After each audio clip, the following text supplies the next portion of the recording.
Kami menolak Rocky Gerung mengajar di kampus kami. Jadi buat itu dilakukan kayak ini. Karena saya tanya kalian sekolah di mana? Ada dari situ. Masa yang diangkut ke Senayan seolah-olah dikasih masuk di kan? Ini begini. Maka beberapa saya nggak kenal melakukan itu.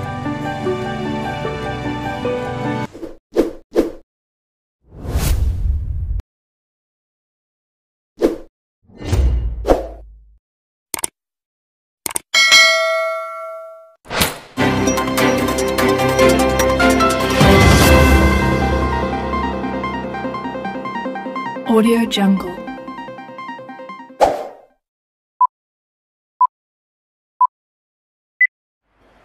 Hari ini.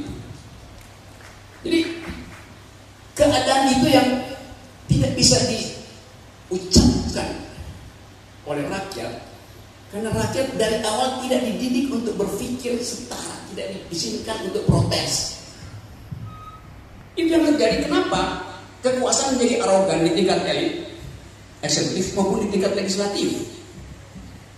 Sekarang kalau reformasi itu adalah upaya kita untuk menghentikan kultur feodal di dalam parlemen. Tapi sekarang kultur itu tumbuh lagi justru oleh partai-partai besar. Dulu kita dorong semua elemen oposisi masuk ke parlemen supaya bikin perubahan kebudayaan, kultur politiknya. Mereka dulu adalah peminta-minta suara rakyat. Anggota DPR itu adalah peminta-minta suara rakyat, pengemis suara rakyat. Waktu kampanye dia, pilih saya ya, tolong pilih saya, saudara-saudara, nanti saya perjuangkan. Mereka meminta, mengemis suara dari saudara. Setelah jadi anggota DPR, mereka jadi tuan. Kalau Anda mau ketemu, Anda mesti lapor sekretaris. Sekretaris bilang tunggu, jadwal, saudara jadwal, lapor satpam. Satpam bilang tunggu, ajudan dulu izinkan. Berlapis-lapis Anda untuk berhubungan dengan wakil Anda yang tadinya adalah pengemis.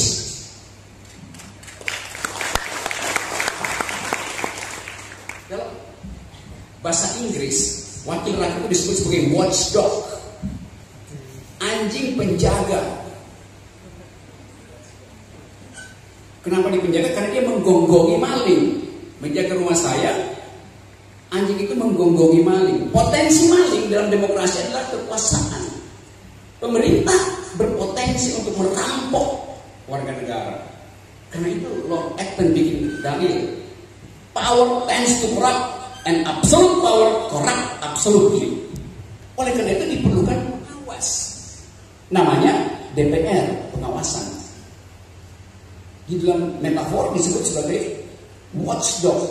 Jadi anggota DPR adalah anjing saya untuk menggonggongi pemerintah. Itu logikanya. Bahkan bahkan dalam bahasa Latin lebih sadis lagi, disebut sebagai ancillus. Ancillus artinya budak. Anggota DPR adalah budak rakyat. Dia mewakili kepentingan saya. Sekarang terbalik, anjing itu menggonggongi saya. Apa nggak kurang ngajar tuh anjing itu? Kan bisa saya gebuk anjing itu. Gonggongi pemerintah. Mengapa anggaran untuk bikin LRT jadi 500 miliar per 1 kilometer? Padahal standar dunia 120 miliar doang. Gonggongi pemerintah anjing.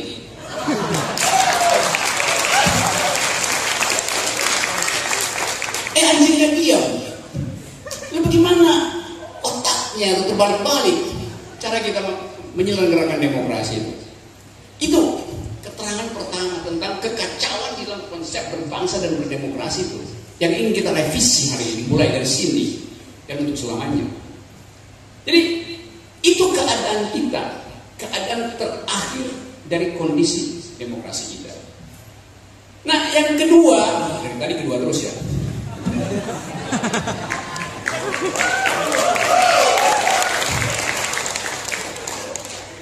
Yang kedua, perintah konstitusi. Konstitusi bilang tugas dari pemerintah adalah mencerdaskan kehidupan bangsa. Itu tugas pemerintah. Kemerdekaan dimaksudkan untuk mencerdaskan kehidupan bangsa. Supaya apa?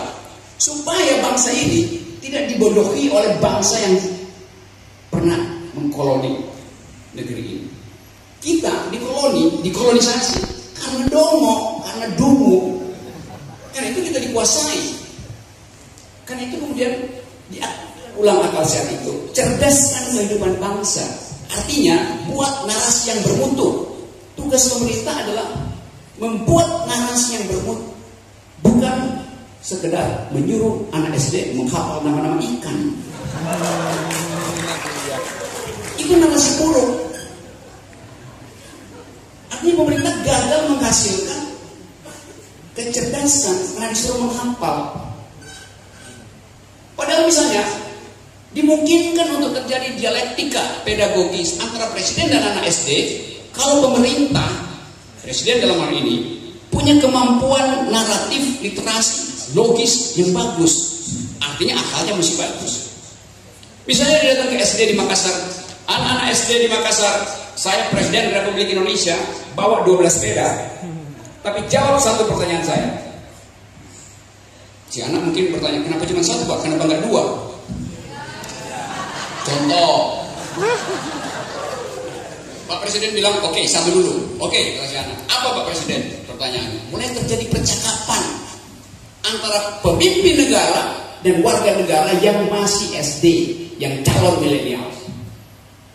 Keakraban terjadi. Apa Pak Presiden bertanya? Pasti Pak Presiden mau nanya nama-nama ikan ya.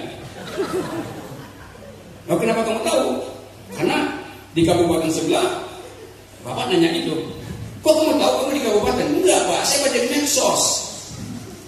Jadi dia bisa ngintip lewat medsos. Presiden kaget, oh iya ya ada medsos. Maka Presiden bilang, enggak, saya nggak akan nanya nama-nama ikan. Saya mau bertanya, mengapa ikan tidak bisa naik pohon? Anak itu bilang, benar Pak, tapi cebong bisa.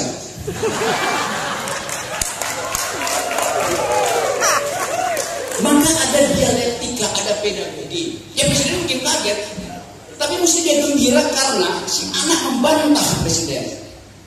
Itu namanya pedagogi, ada dialektika.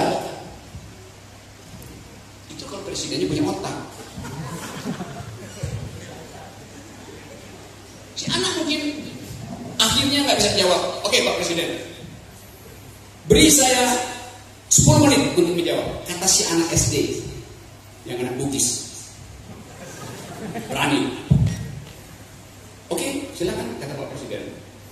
Pas Pampres sudah resah, Presiden bilang, tunggu, saya ingin dengar keterangan anak itu dalam 10 menit. Karena dia sedang menguji saya untuk mencerdaskan kehidupan bangsa. Anak itu telepon ibunya. Ibu, mengapa ikan tidak bisa? Ibunya lagi dagang di pasar Bawakaraeng. Ibunya bentak anak itu. Kenapa pertanyaan seperti itu ditanyakan pada ibu? Apa pentingnya pertanyaan itu? Ibu, ini pertanyaan presiden loh di depan saya. Ibunya, oh iya.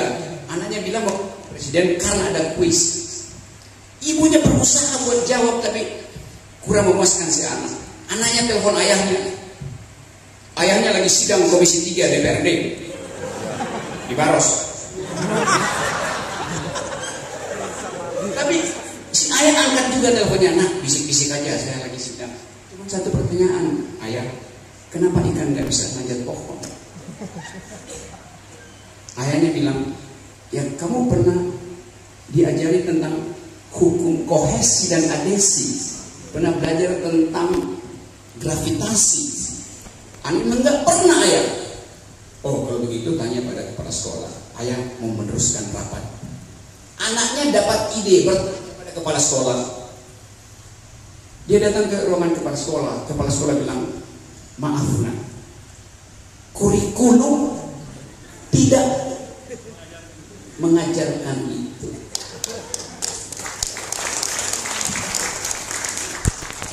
Dia datang di depan presiden, Bapak Presiden, saya bisa menjawab sebetulnya bila ada kurikulum sebelumnya diajarkan pada saya. Berita itu masuk ke Iwan, dibahas di ILC.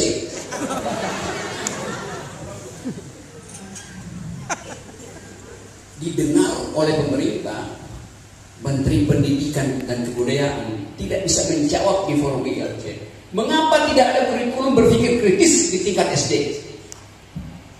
Besoknya Menteri Pendidikan itu mengundurkan diri karena malu, gagal menghasilkan kecerdasan. Itu Menteri Pendidikan yang bertanggung. Kalau itu terjadi, nggak mungkin saya berada di sini untuk memberi kuliah. Tapi kita nggak mungkin lihat itu. Dalam kultur feodalisme Indonesia, dia akan bilang, saya dipilih presiden. Kalau presiden menghendaki, saya mundur. Kalau enggak. Bukan datang jawab dia, bahwa dia gagal menyelenggarakan critical pedagogi kritis. Itu soalnya. Dia tidak mengajarkan guru-guru itu tentang cara berpikir kritis. Bedakan misalnya dengan Jepang. Waktu Jepang hancur oleh bom hidrogen Amerika, Nagasaki dan Hiroshima di bulan Agustus tahun 45, seluruh rakyat Jepang menangis. Kami mengalami bencana. Diutus orang pergi pada Kaisar Hirohito. Kaisar tahu bahwa negeri itu udah hancur. Tapi Kaisar bilang begini, saya tahu negeri kita hancur. Tapi saya bertanya, ada berapa guru yang tersisa? Dan kata Hirohito, cukup guru itu. Beri saya waktu 20 tahun dan kita akan boleh kembali. Benar, dalam 20 tahun, tahun 65, Jepang udah tumbuh lebih besar dari tahun 45. Karena sisa akal sehat di situ, gurunya masih ada. Waktu terjadi bencana, Kaisar Hirohito mencari pikiran. Di sini, ketika terjadi bencana, presiden mencari kamera.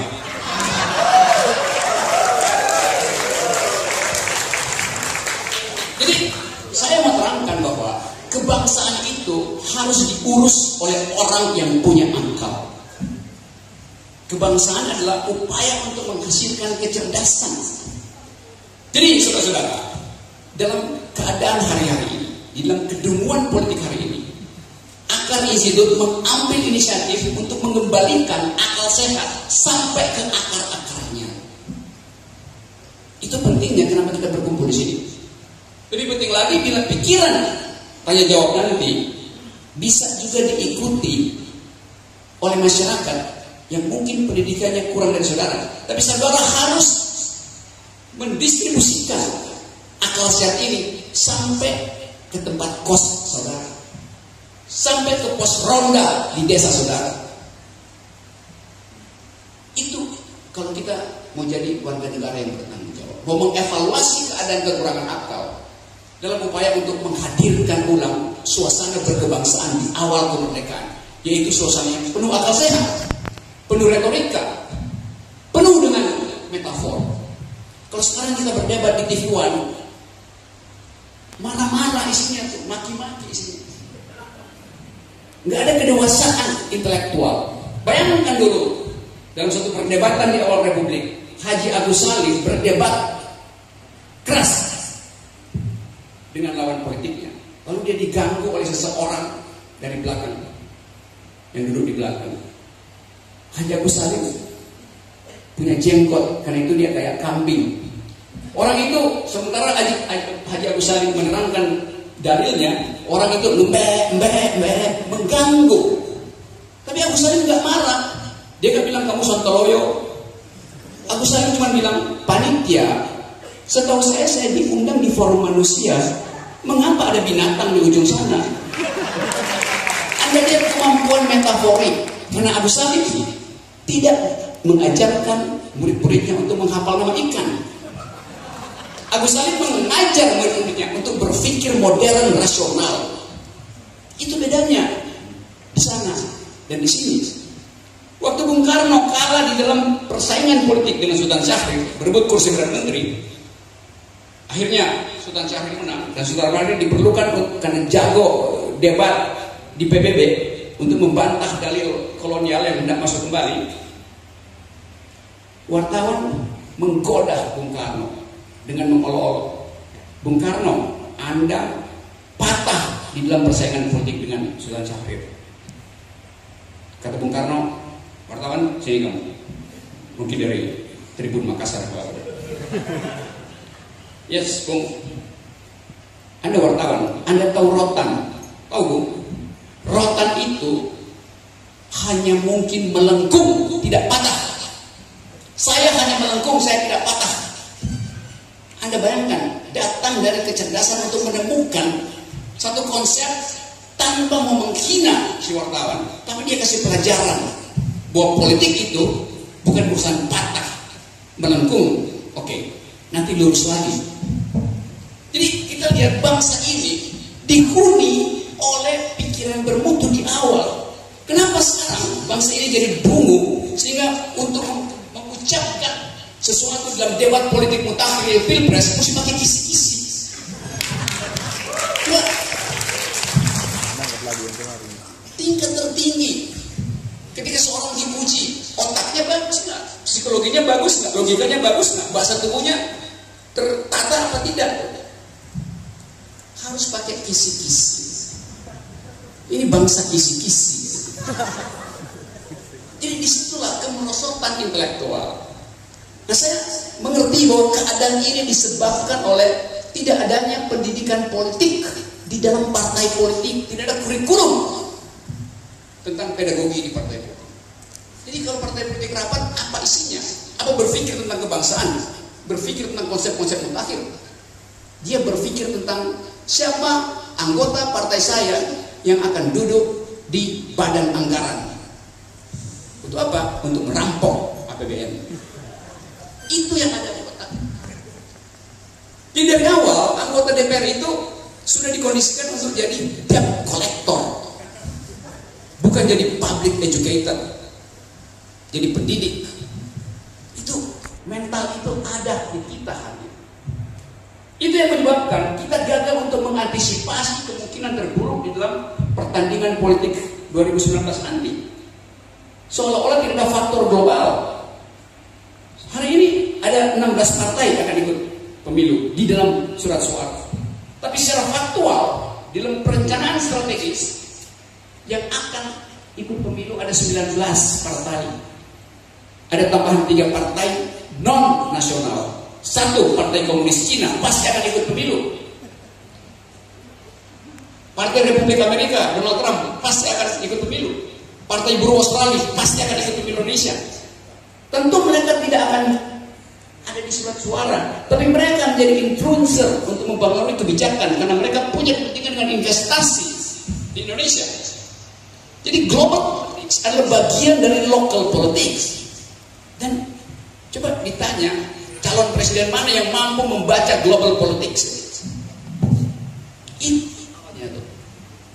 Kita cemas dengan keadaan nasional, tapi kita tidak pernah dengar presiden Republik Indonesia mencemaskan keadaan di Cina Selatan yang sekarang ada perang dagang karena Amerika menuduh bahwa Cina itu memproteksi sehingga barang Amerika nggak bisa masuk, barang dia bisa keluar karena dia murah untuk mempekerjakan buruh anak segala macam, ada problem hak asasi manusia. Juga mengkopi rumus-rumus industri Amerika dibikin dalam bentuk KW2.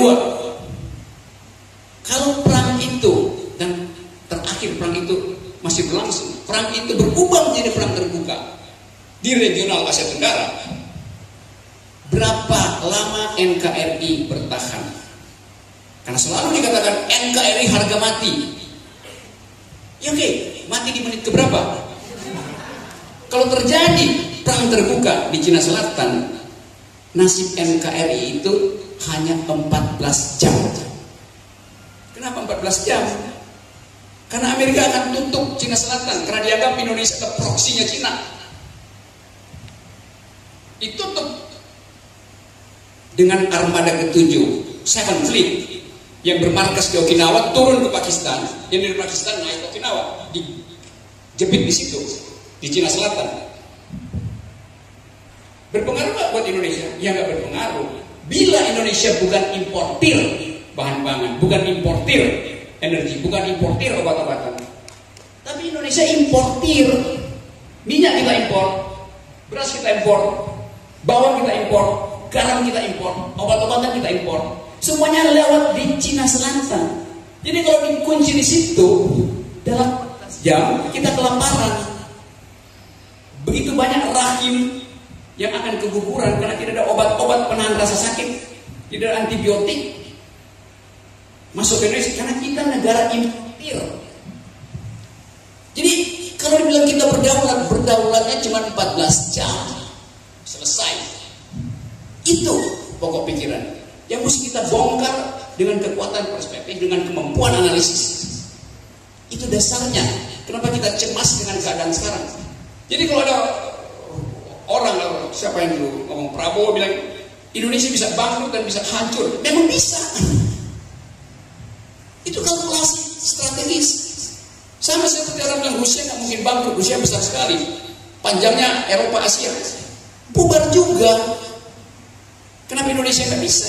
Maka Indonesia ditentang untuk bubar, karena dikondisikan warga negara terus berantem, besi tegang hanya karena urusan masuk surga. Itu faktanya. Didoronglah bahwa kami yang plural, kalian tidak. Jadi ini pemerintah-pemerintah yang menghasut, memprovokasi.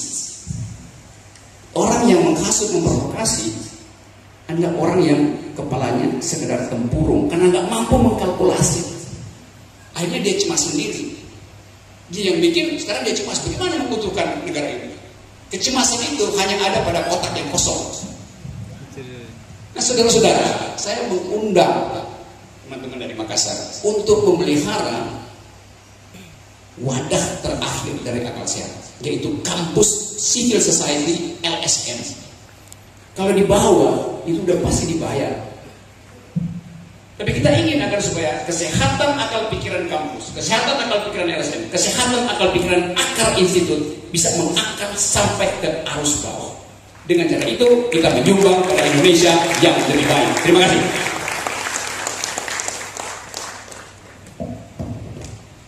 Baik.